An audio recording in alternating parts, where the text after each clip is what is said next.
la quatrième partie, je vous ai présenté la CIA sous un angle économique. J'en suis arrivé à comparer ce service de renseignement à une banque privée dont les faits et gestes sont gardés dans le secret. J'ai ensuite énoncé la volonté de la CIA d'accéder aux ressources du Nord pour préserver l'hégémonie de l'oncle Sam.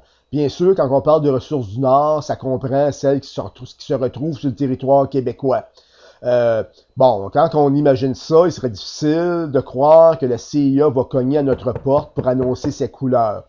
Elle doit plutôt utiliser des groupes et organisations privées pour préparer le terrain afin qu'il devienne propice à la culture de ses ambitions. Je parle ici de cheval de Troie, tirant des houes pour labourer l'opinion publique et enlever les obstacles autant politiques, nationaux qu'identitaires. Pour cette cinquième partie, je vous présente 3 de ces chevaux. Commençons par le groupe Bilderberger ou Bilderberg. Le Bilderberg est fondé par le prince Bernard lors des réunions du 29, 30 et 31 mai 1954, se tenant à l'hôtel Bilderberg de Oosterbeek, un petit village situé aux Pays-Bas qui, je crois, aujourd'hui a environ 12 000 habitants. Parmi les invités, nous retrouvions des politiciens, des financiers, des banquiers, des militaires, des journalistes originaires des pays membres de l'OTAN et Joseph Ratzinger. Ce dernier est un ancien agent du Special Operations Executive, une organisation se voulant l'acolyte de l'Office of Strategic Service, l'ancêtre de la CIA. Ratzinger est aussi le cofondateur du Bilderberg, qui agit sous la bénédiction de Walter Bedell Smith, le patron de la CIA à l'époque. Parmi les gens que nous avons rencontrés autour du WWIC, nous retrouvons 3 amis du groupe Bilderberg. Un, Paul Desmarais de Power Corporation, un des mécènes du WWIC. 2, Raymond Chrétien, l'ex-ambassadeur Mexique, États-Unis et je crois la France, qui est devenu le promoteur d'un parlement unique et le président du Cerium. 3. Ethers Monroe Blum, la chancelière de l'Université McGill qui assistait du 3 au 6 juin 2010 à la rencontre annuelle du Bilderberg au sud de Barcelone. Passons cette fois au Conseil de relations étrangères, mieux connu sous l'acronyme CFR. Le CFR est fondé en 1921. Il représente la plus influente boîte à idées en Amérique à travers le soutien de près de 5000 membres. On parle plutôt ici d'abonnés ou de personnes, des soutiens, mais non des membres participatifs qui se réunissent, entre autres, dans des congrès ou assemblées. Fait à noter, c'est le président américain Woodrow Wilson, l'inspiration du WWIC et bien assurément aussi du WWICS, qui a créé les bases de ce groupe en 1918 avec l'aide du diplomate Edward Mandelhaus et Walter Lippmann, qui se trouve être un penseur et journaliste qui a changé les relations entre le monde de la publicité et la sociologie. Je fais ici une petite parenthèse. Le travail de Lippmann inspira l'expression « la fabrique du consentement » que les gens connaissent à travers le linguiste et auteur Noam Chomsky. Il est aussi celui qui a préparé l'entrée des Beatles en Amérique et qui fut aussi derrière la création de propagande récupérée par Edward Bernays, le neveu de Sigmund Freud, qui est en fin de compte un sociologue, dont le livre Crystallizing Public Opinion, excusez-moi pour l'accent, inspira à Joseph Goebbels la campagne contre les Juifs d'Allemagne.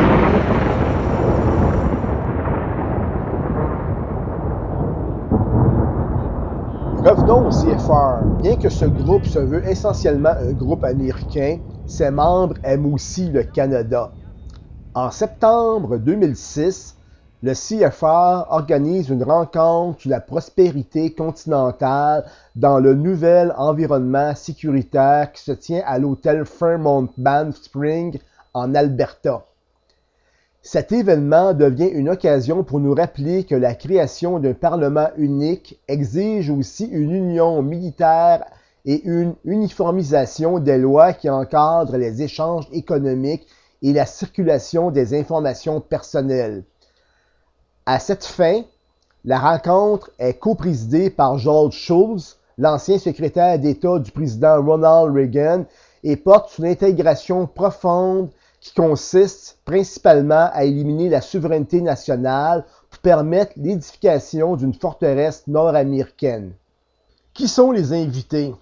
Nous retrouvons ces hommes d'État: Donald Rumsfeld, le ministre de la Défense du Canada Stockwell Day, l'ancien ministre de la Défense Gordon O'Connor, Rick Hillier, un employé de la Banque Toronto-Dominion depuis septembre 2008 et ancien commandant de Nordcom et du NORAD qui occupe le poste de chef de l'état-major du Canada de février 2005 à juillet 2008, et l'admiral Tim Kenning. Enfin, nous retrouvons aussi Pierre-Marc Johnson du cabinet d'avocats Hennen Blakey, sans oublier les dirigeants du complexe militaro-industriel et des compagnies pétrolières composées de Lockheed Martin, Chevron, Pemex et Suncor Energy. Enfin, nous retrouvons dans le CFR ces trois amis du WWIC. Encore Paul Desmarais. 2.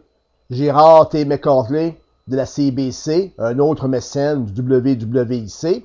Puis enfin, Pierre-Marc Johnson, le négociateur de l'AEGC, plutôt de l'AECG de John Charest.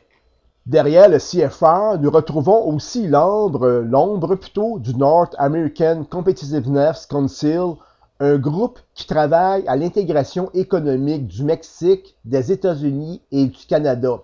Le North American Competitiveness Council a pour membre Paul Desmarais Jr., donc le fils de l'autre, et aussi Michael Sabia de la Caisse de dépôt, qui est aussi un membre du conseil du WWIC.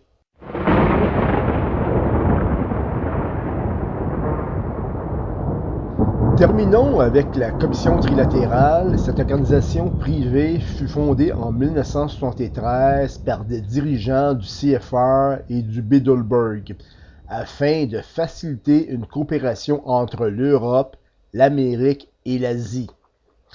On pourrait même, certains accusent du moins la Commission trilatérale de viser la création d'un gouvernement mondial en réunissant les trois pôles économiques de l'Europe, l'Amérique et l'Asie. Bien sûr, si vous êtes de ces gens pour qui le mot gouvernement mondial vous donne l'impression de nager en pleine utopie, pour vous, je vous pose cette question. Quel est le moyen pour régler des problèmes planétaires récurrents qui menacent de plus en plus la sécurité énergétique et alimentaire? Ma réponse, c'est que quand on parle de mondialisation, on oublie l'essentiel. Pour régir la mondialisation, on doit avoir un parlement mondial. Puis les gens qui sont en avant de nos décisions ont compris l'importance de rassembler le Parlement canadien ou américain quand on parle de libre-échange Canada-États-Unis ou encore Mexique. C'est que ça prend un pouvoir unique. Ces gens-là, je peux pas contester leur logique, sauf qu'on doit juste comprendre que ça se fait au détriment des droits puis de la démocratie, parce que là, ça devient des parlements de personnes qui ne sont pas nécessairement des élus.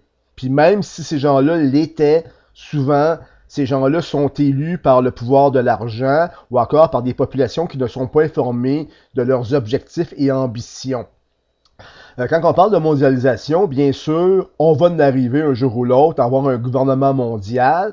De toute façon, on a déjà des organisations mondiales qui sont régies, par exemple par l'ONU encore, qui doivent prendre des décisions à l'échelle de la planète, comme l'Organisation mondiale de la santé, le Fonds monétaire international, peu importe, l'ONU, je l'ai mentionné.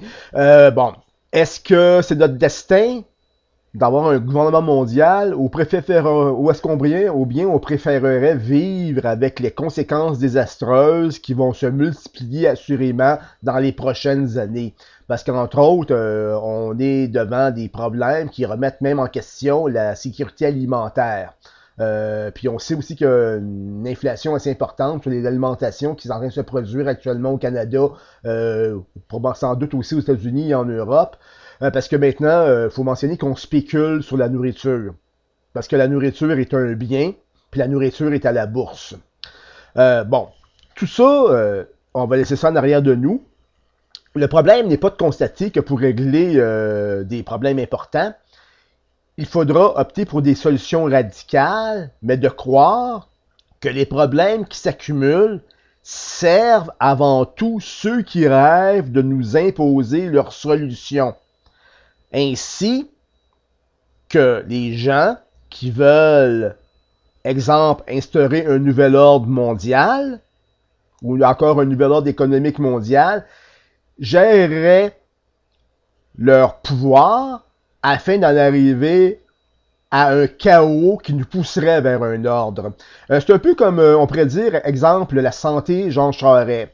Est-ce que le gouvernement du Québec gère la santé pour en arriver à que nous soyons, exemple, satisfaits du régime en place, puis qu'on arrête d'attendre dans les urgences 24 heures ou encore pour un médecin d'une clinique 5 heures, puis que ça serait géré pour que ça aille mieux.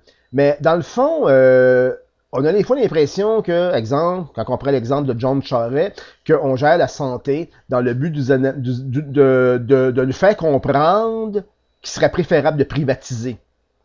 C'est ça, c'est comme ça, c'est une façon de gérer qu'on retrouve partout sur la planète, qui est issue, en fin de compte, d'une forme de néolibéralisme, qui fait que on force l'État à se désengager pour donner ses responsabilités à des gens qui ne sont pas des élus.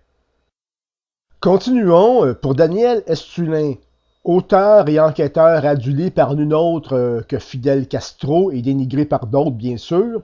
Le Bilderberger serait une société secrète qui poursuit un seul objectif, s'emparer du pouvoir mondial et soumettre le peuple aux intérêts de superpuissants et super riches.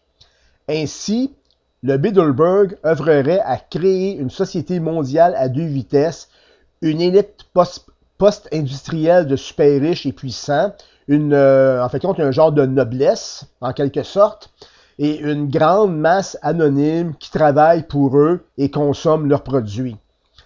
Il sait aussi que pour y arriver, il faut créer un ennemi extérieur qui permet de stigmatiser les opposants et contrôler de plus en plus les droits et libertés individuelles. Daniel Estulin nous affirme-t-il que nous vivrions dans un monde à deux vitesses et que nous serions victimes d'une remise en question de nos droits et libertés? Moi, je ne sais pas. Je sais seulement que Gérard T. McCarthy de la CBC a lancé en 2008 au sein du CFR un programme de 5 ans intitulé Institutions internationales et gouvernance globale, ordre mondial au 21e siècle. Ce programme répond à ces 4 défis qui marqueraient profondément les négociations d'échange entre le Canada et les États-Unis. 1. Contrer la menace transnationale parmi lesquelles nous retrouvons le terrorisme, la prolifération d'armes de destruction massive et les maladies infectieuses. 2. Protéger l'environnement et promouvoir la sécurité énergétique. 3. Gérer l'économie mondiale. 4. Prévenir et répondre à des conflits violents. On en parle à la 6e partie. Merci.